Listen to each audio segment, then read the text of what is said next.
ದೇಶದಾದ್ಯಂತ ಶಾಲಾ ಮಕ್ಕಳ ಪೌಷ್ಟಿಕ ಮತ್ತು ಆಹಾರದ ಆಯ್ಕೆಗಳ ಕುರಿತು ಧಾರ್ಮಿಕ ಹಾಗೂ ರಾಜಕೀಯ ಚರ್ಚೆಗಳು ನಡೆಯುತ್ತಿರುವ ಬೆನ್ನಲ್ಲೇ ಕರ್ನಾಟಕ ಸರ್ಕಾರವು ತನ್ನ ಬಿಸಿಯೂಟ ಯೋಜನೆಯ ಮೂಲಕ ದೇಶಕ್ಕೆ ಹೊಸ ದಾರಿಯೊಂದನ್ನು ತೋರಿಸಿಕೊಟ್ಟಿದೆ.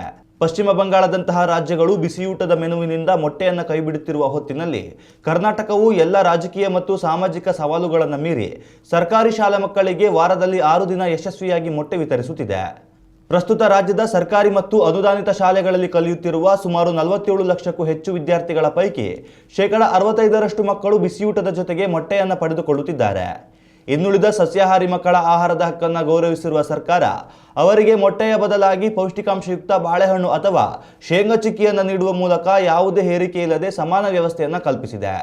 ಆರಂಭದಲ್ಲಿ ಕೇವಲ 2 ದಿನಗಳಿದ್ದ ಈ ಯೋಜನೆಯನ್ನು 2024ರಿಂದ 6 ದಿನಗಳಿಗೆ ವಿಸ್ತರಿಸಲಾಗಿತ್ತು. ಇದಕ್ಕೆ ಅಜೀಂ ಪ್ರೇಮ್ಜಿ ಫೌಂಡೇಶನ್ ದೊಡ್ಡ ಮಟ್ಟದ ಆರ್ಥಿಕ ಬೆಂಬಲವನ್ನು ನೀಡಿತು. ಮುಂಬರುವ 3 ವರ್ಷಗಳ ಅವಧಿಗೆ ಹೆಚ್ಚುವರಿ 4 ದಿನಗಳ ಮೊಟ್ಟೆ ವಿತರಣೆಗಾಗಿ ಈ ಸಂಸ್ಥೆಯು ಬರೋಬ್ಬರಿ 1,500 ಕೋಟಿ ರೂಪಾಯಿಗಳ ಅನುದಾನವನ್ನು ಕೂಡ ಒದಗಿಸಿದೆ. ಈ ಯೋಜನೆಯು ಕೇವಲ ಮಕ್ಕಳ ಆರೋಗ್ಯ ಸುಧಾರಣೆಗೆ ಮಾತ್ರ ಸೀಮಿತವಾಗಿರದೆ ಶಾಲಾ ಹಾಜರಾತಿಯಲ್ಲೂ ಅಭೂತಪೂರ್ವ ಬದಲಾವಣೆಯನ್ನು ತಂದಿದೆ. ಕಲ್ಯಾಣ ಕರ್ನಾಟಕದ ಜಿಲ್ಲೆಗಳಲ್ಲಿ ಮೊಟ್ಟೆ ತಿಂದ ಹೆಣ್ಣು ಮಕ್ಕಳ ತೂಕದಲ್ಲಿ ಗಣನೀಯ ಏರಿಕೆ ಕಂಡುಬಂದಿರುವುದು ವೈಜ್ಞಾನಿಕವಾಗಿ ದೃಢಪಟ್ಟಿದೆ.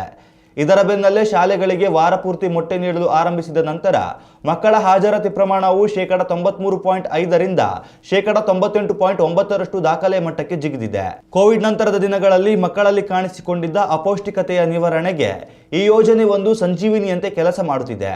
ಸದ್ಯ ಮೊಟ್ಟೆ ಸೇವಿಸುವ ವಿದ್ಯಾರ್ಥಿಗಳ ಪ್ರಮಾಣವನ್ನು ಶೇಕಡ 85ರಷ್ಟು ಹೆಚ್ಚಿಸುವ ಗುರಿಯನ್ನ ಶಿಕ್ಷಣ ಇಲಾಖೆ ಹೊಂದಿದ್ದು ಪೋಷಕರಲ್ಲಿ ಈ ಬಗ್ಗೆ ನಿರಂತರವಾಗಿ ಜಾಗೃತಿ ಮೂಡಿಸುತ್ತಿದೆ.